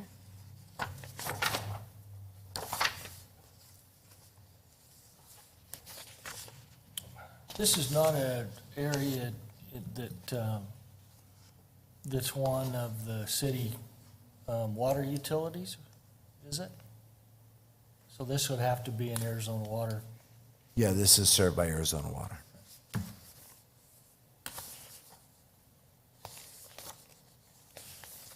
And then another Yes. question. So everybody around this lot, is there guidelines on when they purchase the lots, what the deeds say to each of these lots? Because it sounds like everyone's stating that when they purchased the lots, they were told, So you're talking about the deed restrictions, if there's anything are restricting we it from being changing split. things to what they were told when they were first purchased the lots? To the north and the, So a couple of things. One, city action has no effect on deed restrictions. So no matter what the commission does or council does with zoning, it doesn't affect deed restrictions whatsoever, okay? So if there's deed restrictions in place, whatever they are, they're still in place, nothing's right? being changed at We're the not moment. changing those. Okay, that's what And I I have wanted to no make sure. knowledge of what deed restrictions may or may not exist out here. gotcha. Okay.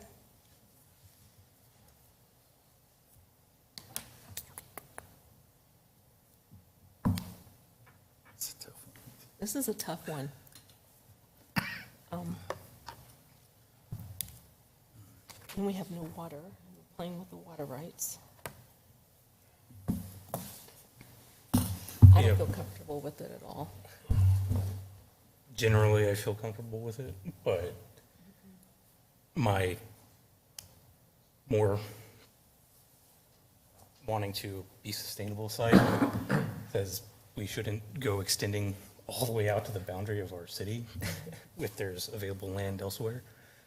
But I also recognize that there has been quite a bit of development happening within Pinal County in this area. And so that leads me to say it does make sense even though it's in the phase two. And so generally, I think it's all right, in my opinion. I just, Go ahead. I feel like we're kind of going around the rules for the water, the certificate of shared water. I just don't see, if there's no water, we're just robbing Peter to pay Paul.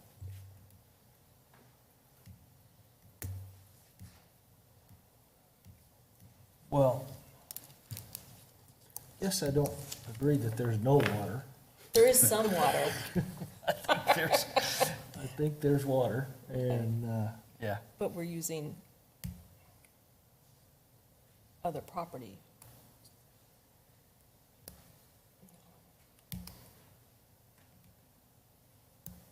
Yeah, We're just kind of going back and forth. Okay. Take it from here to there. All right. Any other questions, comments?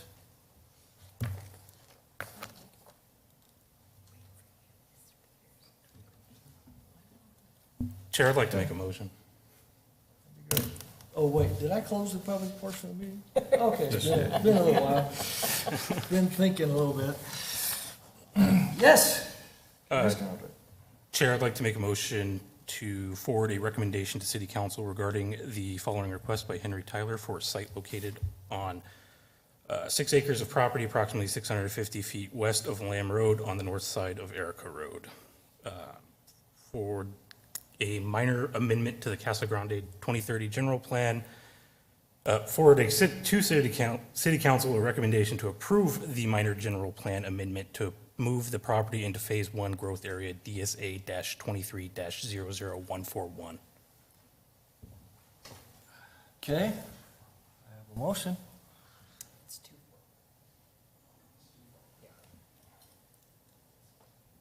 Yep. It's a typo. 241. It's 241. Oh. It's, we made a typo on the screen, sorry. Okay. Do I need to restate it? No. I'm okay. The attorney's not here, so. So I have a motion to approve DSA 23-00241. I hear a motion. Do I hear a second?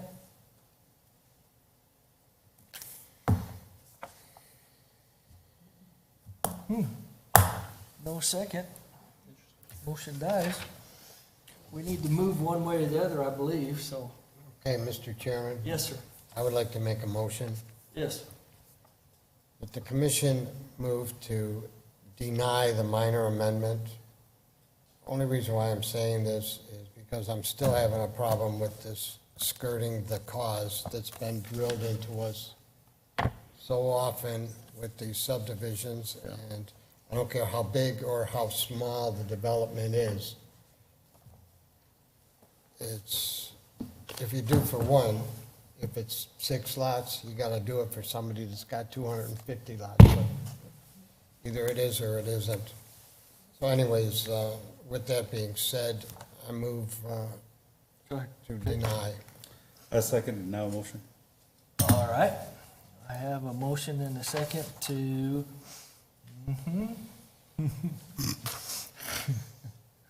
to send a recommendation to disapprove the minor general plan amendment to the city council.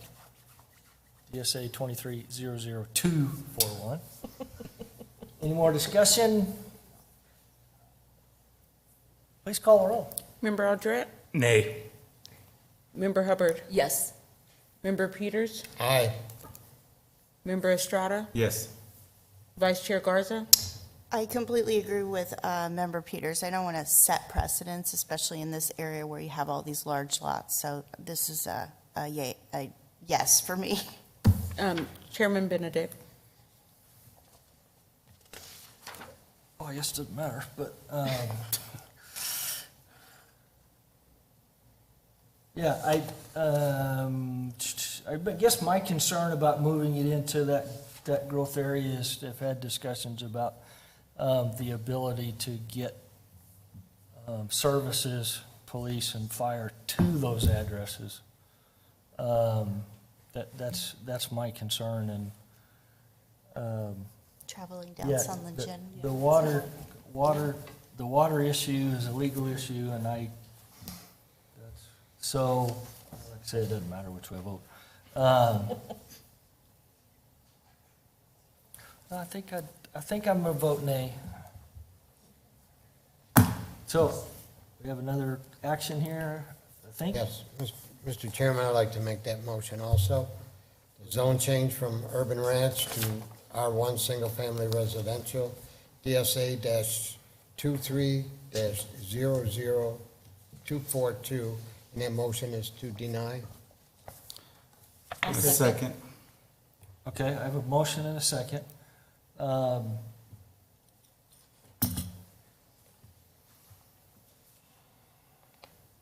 Trying to think about the, yes, It is Mark. yeah. Hey, I just want to make sure it's clear that we're forwarding recommendations to deny to council.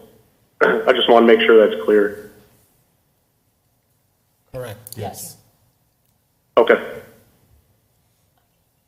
So, while we have Mark on the line here. While he's away. So because the commission is forwarding a recommendation to deny the general plan amendment to put it in phase one, I just want to let you know that if this property is not in the phase one growth area, staff could not find that it's in compliance with the general plan.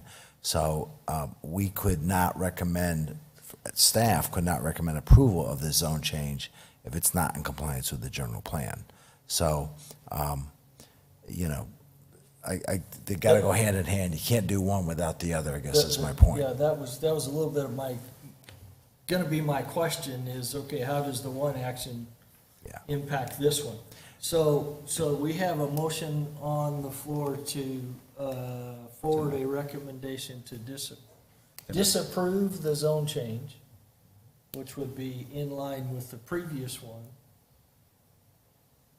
So, we good with that? Any more discussion about this? That's clear as mud for commissioners? All right. Okay. We're discussing, please call the roll. Member Aldrat? Nay.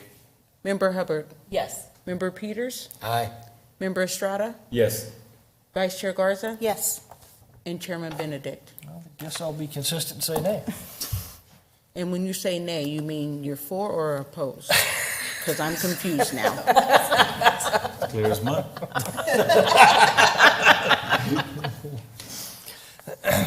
I'm opposed to forwarding a recommendation to Thank you. disprove the zone change. Thank you. Aldret and I are in agreement, contrary to others. The others? Does that make sense? Yes. That'll help you at all? That Confuse helps. you some more? Okay. Okay. Motion passes 4-2. Okay, we're gonna take a 5-minute break. Be right back. Thank you.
There's like 8 homes. Good? Good. Like you construction and all that.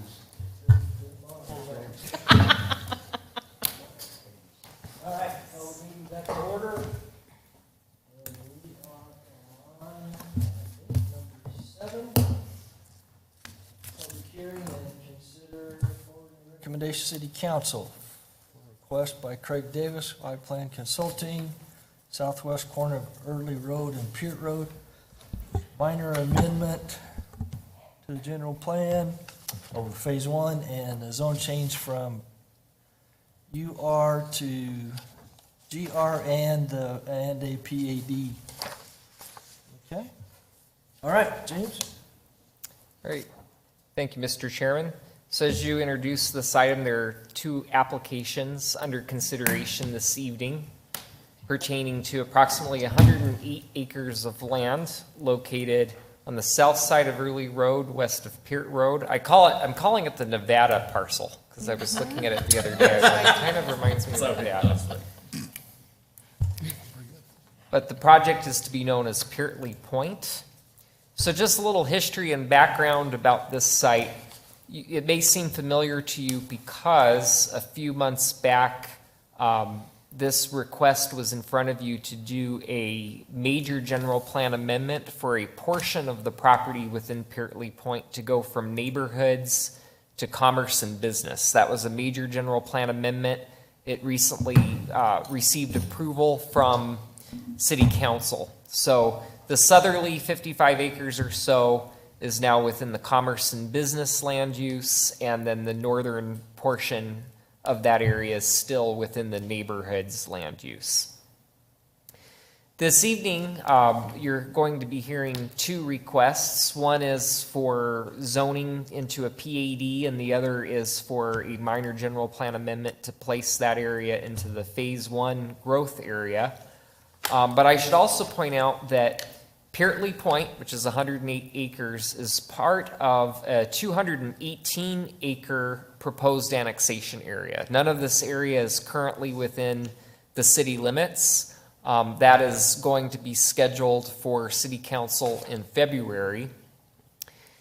But just to kind of walk you through the process, what will happen at the time of City Council consideration of the annexation is they will be considering initial zone districts and on the property within the annexation area. And the zone districts that they will be assigning will be zoning which gives the property no more property rights than it had as its county zoning. So when City Council hears the annexation, there will be initial zoning designations. And it'll probably be something like this. Peartley Point will go to urban ranch because the current zoning is in the county's general rural. And then a majority of the rest of the property on the other side of Peart will go to urban ranch as well because it has a general rural designation. So that's the most comparable to the cities. But there are some other properties that will have some slightly different zonings based on how they are zoned in the county. The applicant for Peartley Point, however, has proposed a PAD that they would like Planning Commission to consider and make a recommendation to council so that upon assigning that initial zoning designation to urban ranch, following that, the City Council would be asked to consider a PAD zoning for Peartley Point. So that's just a little fun background on the process here. But the PAD is considered a mixed-use PAD. It proposes 4 different land use areas. Light industrial is proposed in the southern portion of the site, which has recently been designated in the commerce and business land use. And then you have multifamily proposed, and then commercial at the hard quarter. The minor general plan amendment request would be to place the subject property into the phase 1 growth area. As you became acquainted in my last presentation, phase 1 growth area is needed at any time when a zone change is being considered that's going to increase the density or it's going to put the property into a more intense zone district. And so that would be needed should this zone change be approved. And I'm going to talk about the minor general plan process first. There are 5 criteria when considering minor general plan amendments from phase 2 to phase 1. And essentially, staff does feel that it meets all this criteria. As you can see on the overall map here, it is immediately next to existing infrastructure and services. You have the Tuscany development immediately to the north, and to the northeast catty corner, you have the developing Carlton Commons neighborhood. And so this is considered a logical extension of city services and infrastructure, which it currently does not have since it's in the county. But upon annexation, part of that process also entails the filing of an infrastructure and services plan that council will have to approve in concert with the annexation. And that infrastructure and services plan shows how the site can be, or the annexation area can be realistically served within a 10-year period. So this is somewhat of just an extra assurance through the general plan amendment process that it is in fact appropriate to be put into phase 1. With regard to the PAD zoning, this is the following criteria that requires evaluation. The staff report goes into each of these in greater detail, but I want to talk about the 2 highlighted items.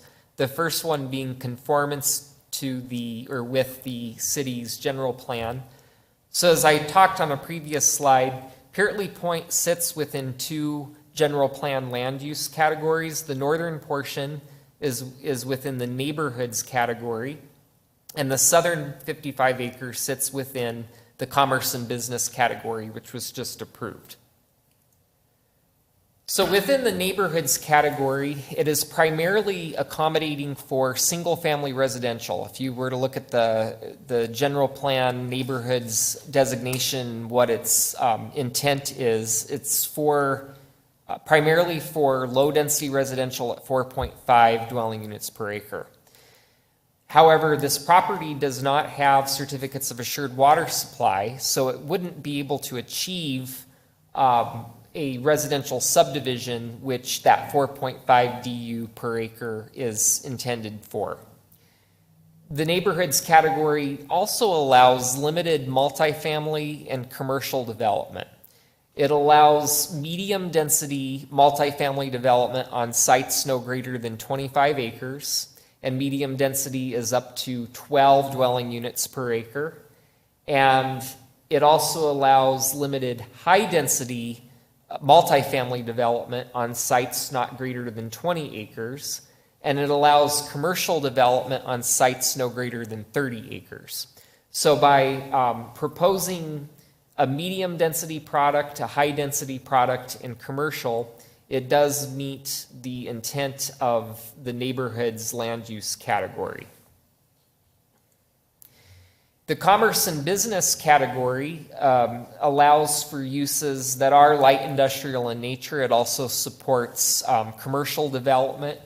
The PAD does call this light industrial, but it really is intended to be more like an employment center, a business park, an opportunity for employment to locate in that southerly area. And it is considered a logical extension of the light industrial and manufacturing uses that lie further to the south. The businesses along Jimmy Kerr are also within that commerce and business category. And then further south, on the other side of Jimmy Kerr, is manufacturing and industry, which allows more intense uses. So this is seen as a transition of intense, where you get industrial uses on the south, to lesser intense as you go further north and get into the lower density residential neighborhoods on the other side of Early. Another aspect of the general plan that we have to look at is goals and action steps that support the proposed use. So there is a goal within the neighborhoods category that states that the spatial form and design of developments in neighborhood areas should be transit friendly and appropriate to adjoining uses. And an action step to accomplish that goal is to design neighborhoods so that housing, jobs, retail, and community services are within walking and biking distance to each other, to provide opportunities for residents to lead a healthy lifestyle.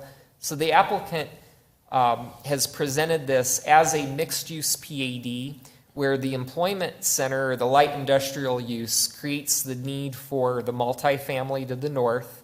And then there's also a commercial amenity offering services for those employees and for those residents. But as a PAD, it will have the ability to be interconnected to a degree, where it can share a theme, a design theme, and share some interconnectivity to make this 108 acres kind of a self-contained area. Another goal that speaks to the commerce and business portion of the site, which is the light industrial use, is to develop economically competitive regional centers of commercial activity. So an action step to accomplish that is to support site design that includes incremental growth strategy and considers opportunities for redevelopment in the next generation of commercial development, promoting long-term sustainable growth in Casa Grande. This proposed PAD intends to achieve this goal by planning for connectivity between the land use areas and putting the land use areas in an organized way where they can support one another. The large employment base will also support the multifamily area, and the small commercial area can serve both. The proposed PAD is also bordered by Early to the north and Peart to the east, which are both arterial roads. So that does help accommodate future transit options. The next aspect of the city general plan that I want to talk about is community need. So the question is there a need for this PAD zoning at this time? As a mixed-use PAD, as I mentioned, the employment base incorporated within it will support the proposed multifamily base, and the commercial would be an additional amenity. But more importantly to that is this location does have close access to growing industrial and recreational amenities. To the not too much further to the west is our industrial portion of town. So the multifamily could certainly be in an ideal location here for that employment base. And also, just further down Peart Road lies Casa Grande Mountain, which is a significant recreational amenity. So it is an opportunity for this population base to be within close proximity to the mountain park.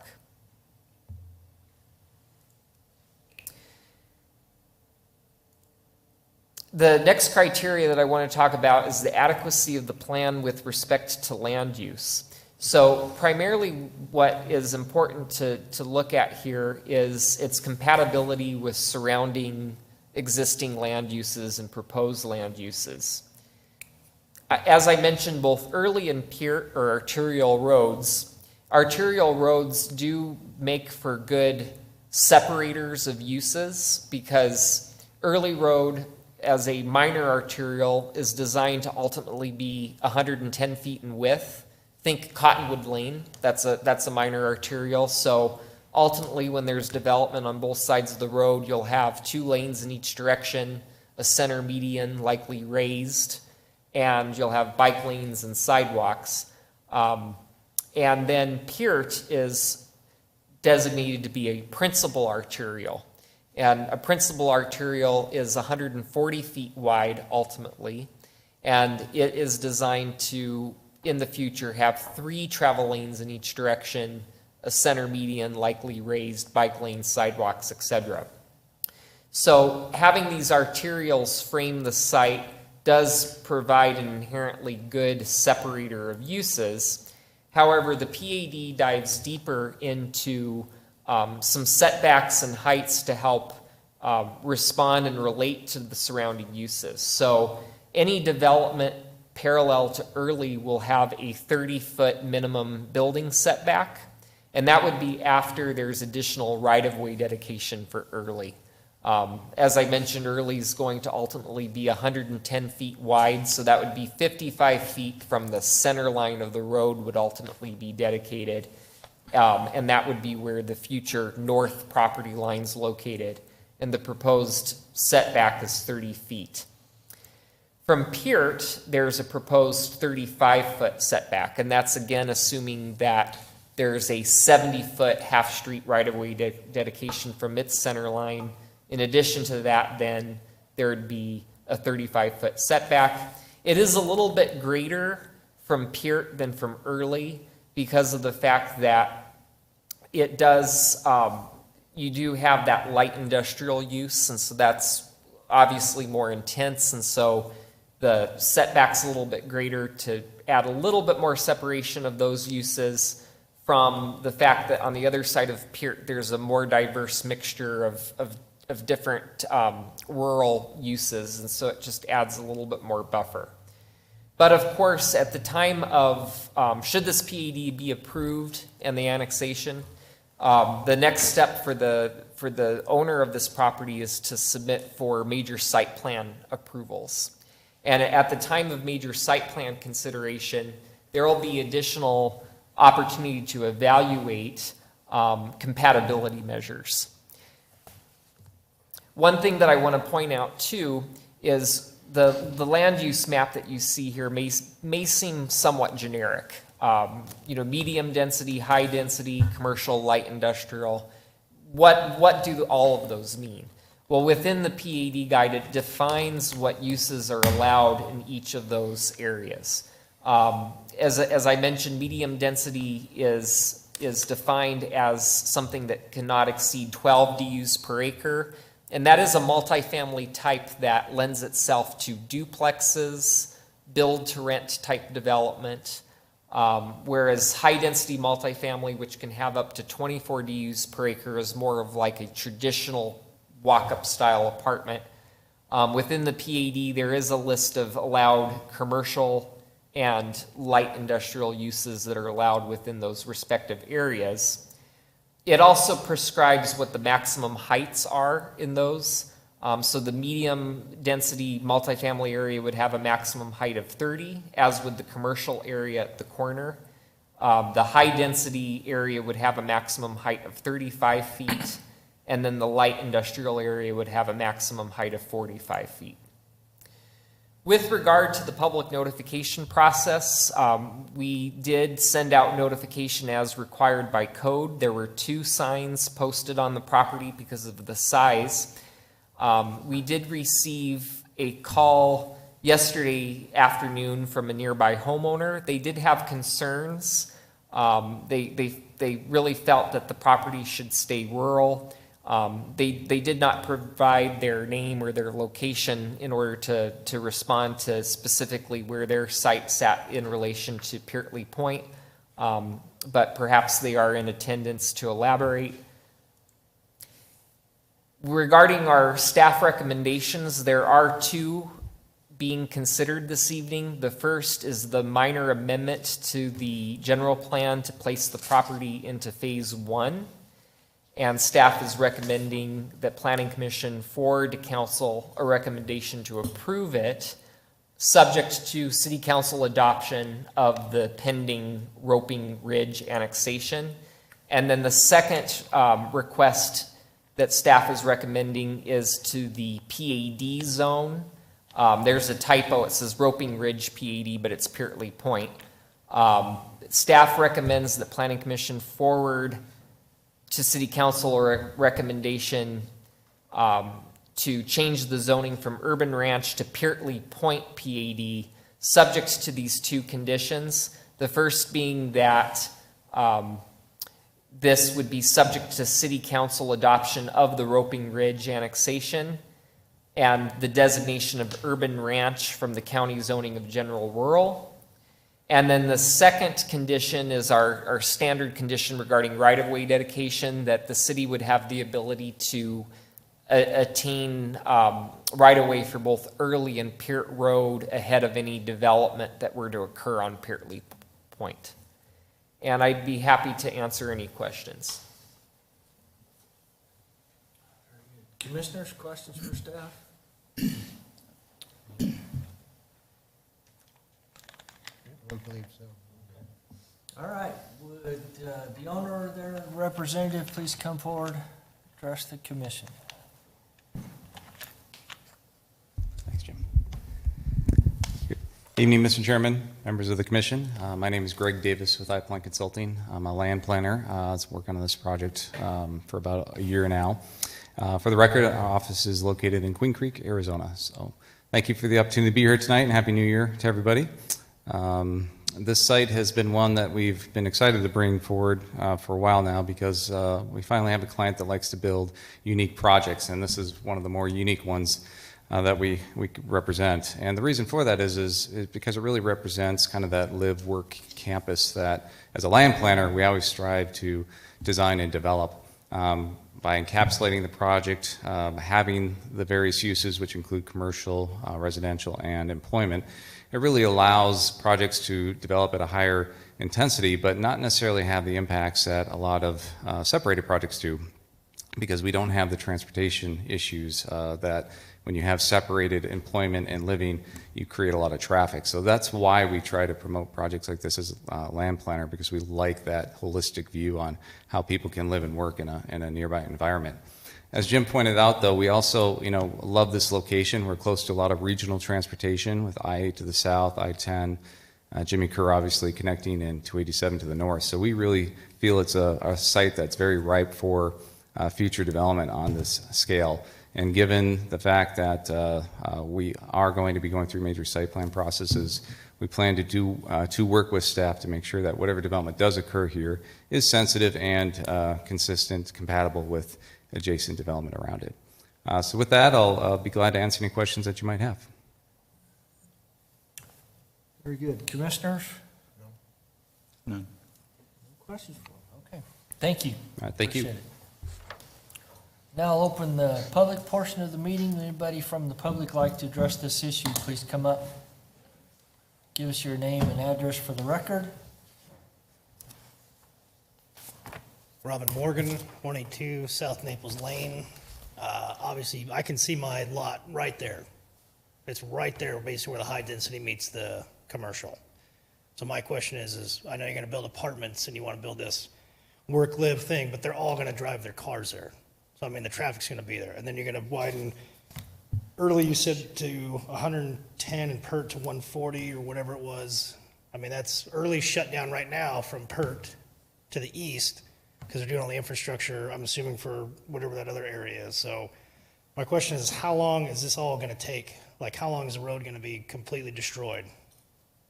And then the high density with the apartments, how is that going to affect the homeowners to the north with their value of their homes? I mean, I've never had an apartment complex move in and bring my home value up. So I'm just curious how this is going to help the area to the north versus everyone who's going to live on a tiny island and not drive a car. So that's all I have. Okay. Thank you.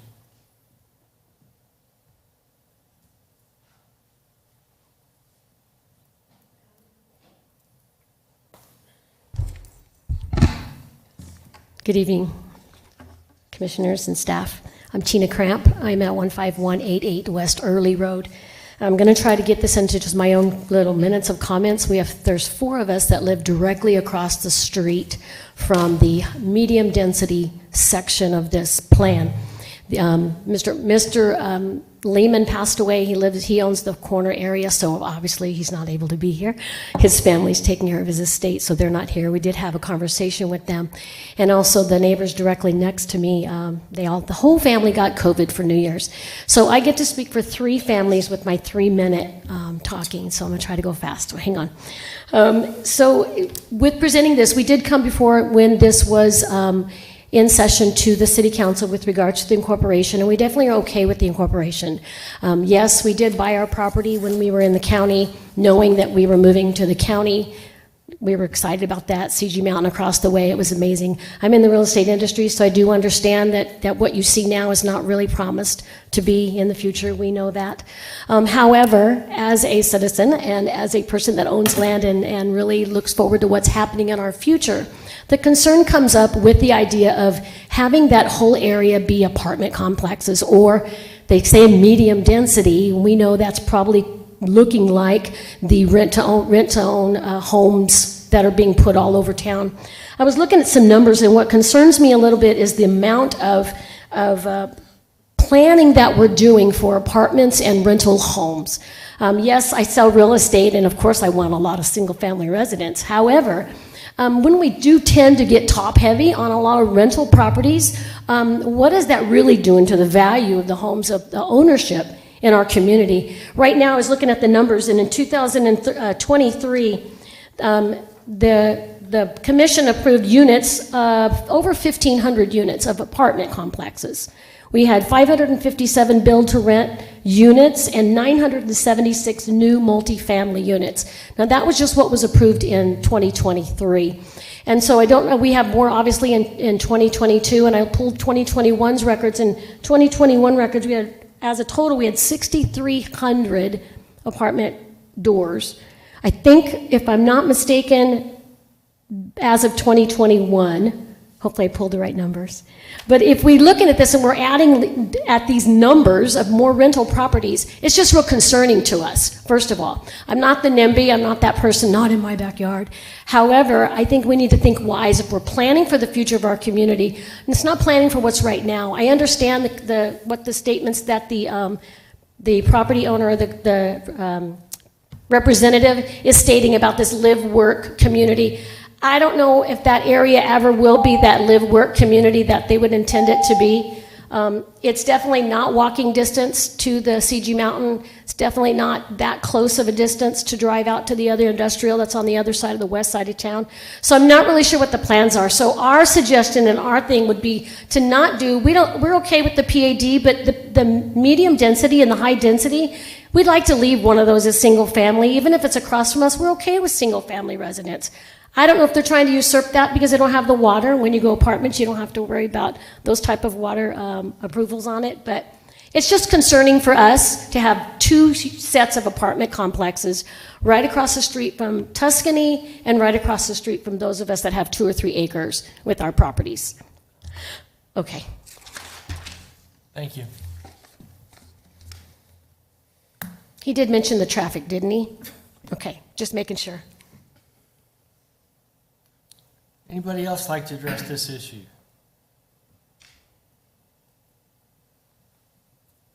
Seeing none, I'll close the public portion of the meeting and bring it back to the commission.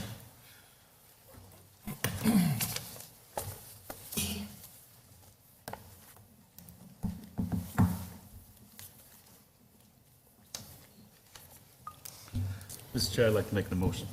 Good. DSA-23-00279 with the minor amendments to the Casa Grande, am I reading the right one? Casa Grande General Plan as recommended by staff. Okay. I have a motion and a second for, okay, yeah, the minor amendment to the general plan. And we are recommending, okay, to the city council. Okay, any discussion about that motion?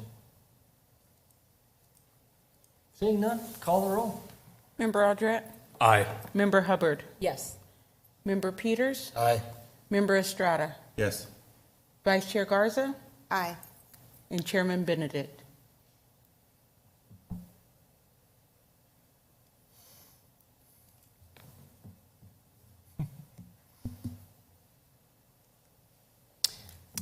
Chairman, I have a question. Middle of a vote, I'm not sure.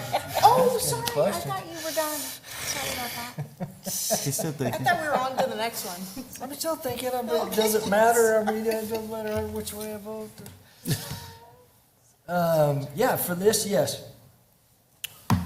And, Oh, hey, Chairman, I have a question. Commissioner, would you like to talk to us? So, Director Tice, you presented the housing study last meeting, and it showed at a growth rate of a certain percentage, we were going to be in an abundance of multifamily, right, at some point?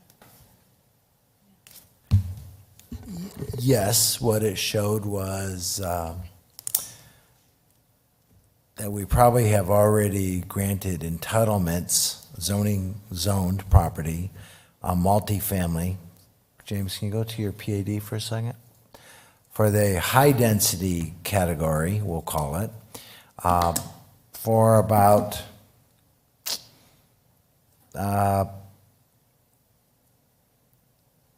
3 times more than we need over the next 10 years. Okay? So we have a supply that probably exceeds our need by about 3 times within a 10-year horizon, right? Assuming certain assumptions, which is that about 15% of our dwelling units will be multifamily. That was kind of that assumption. For the medium density, it showed, and that's kind of the build to rent, right?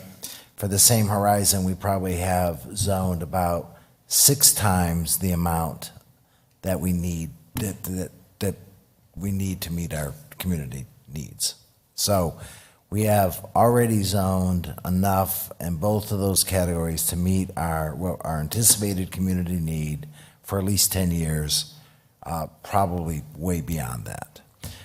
But that's based on assumptions of like for the multifamily, like I mentioned, that it would represent 15% of the dwelling units of the stock.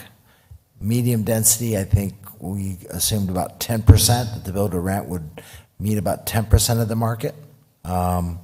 Manufactured homes about 15%, and then the single family was traditional single family, somewhere around 60%. So yeah, based on those assumptions, we showed that we have either zoned and or granted even major site plan approval to enough sites to meet our community needs for at least the next 10 years. Thank you. Good. Mr. Chair, I'd like to make another motion. Would you? Yeah. Is that all right? Yeah, please. All right. That the commission forward to the city council recommendation of approval DSA-23-00178, a request to change the zoning from UR to Roping Ridge PAD, PAD, subject to the following conditions set by staff. I do want to make a clarification that it should be Peartley Point PAD. Oh, Peartley Point I had a PAD. typo, I apologize. Yeah, Peartley Point PAD, to correct the typo. I just wanted to hear you say that alliteration. Second. Okay, I got a motion and a second. Discussion on the motion.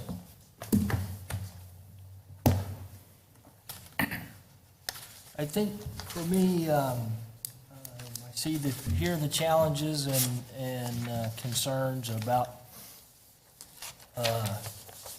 being overwhelmed by multifamily kind of development. And one of the things that in the presentation that we heard, it was last month, I guess, and one of the things that came out to my mind is we're just not used to seeing this many because we hadn't approved, we're not way out of balance from what we, from what some of us old folks keep thinking about is, oh my God, that's all we're approving. Right. That's not all we're approving. But now these developers face a challenge of the certificates. And so they're trying to make something of their properties that can be developed. And, for these folks that don't have cause, they're trying to do something with it and do something productive. Sure. And so, I appreciate that they're trying to advance and move ahead, and And it's not exactly what we wanted, but may not be what we wanted, but it, you know, it's what we got, and may be moving in a positive direction under some difficult circumstances. That's my speech for the night. Any other discussion on the motions? Seeing none, please call the roll. Member Aldrat? Aye. Member Hubbard? Yes. Member Peters? Aye. Member Estrada? Yes. Vice Chair Garza? No. Chairman Benedict? Just gonna make it fun, but not as fun as it could be, right?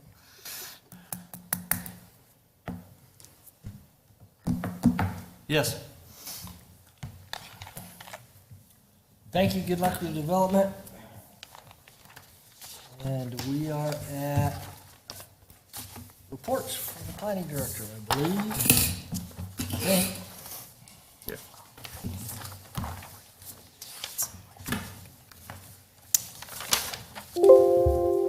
Okay, so under the Development Center reports, which is kind of our building permit report, if you will,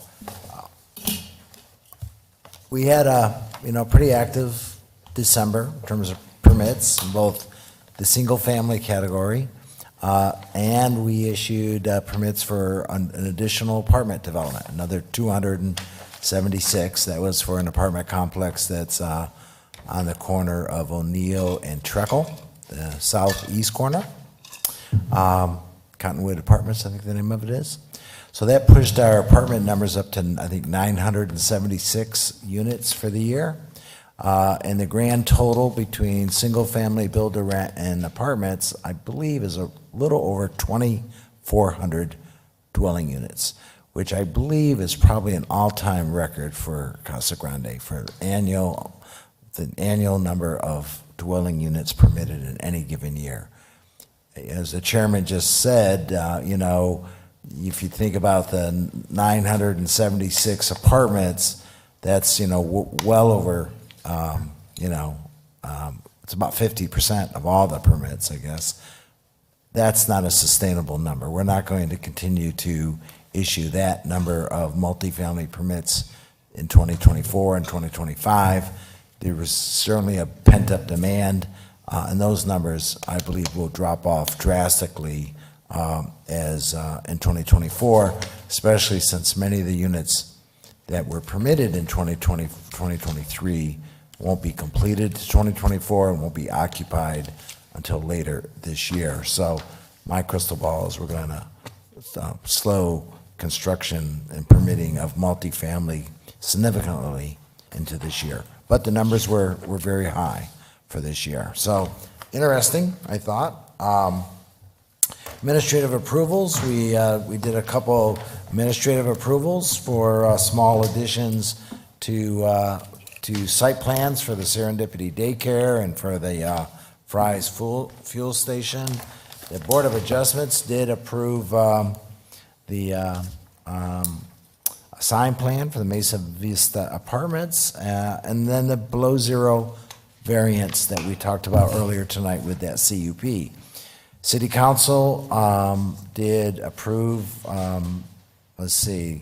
general plan change, zone changes, all of the things that you recommended to them. In addition, City Council appointed additional terms for Commissioner Peters, Commissioner Garza, and Commissioner Benedict for another 3 years on the commission. So congratulations for that. They'll be serving for a bit longer.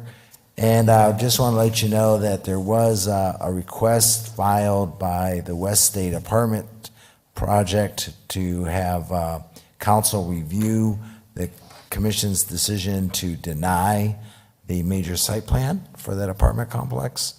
The applicant has asked for that hearing to be held on February 5th, City Council, to give them some time to do some additional traffic analysis.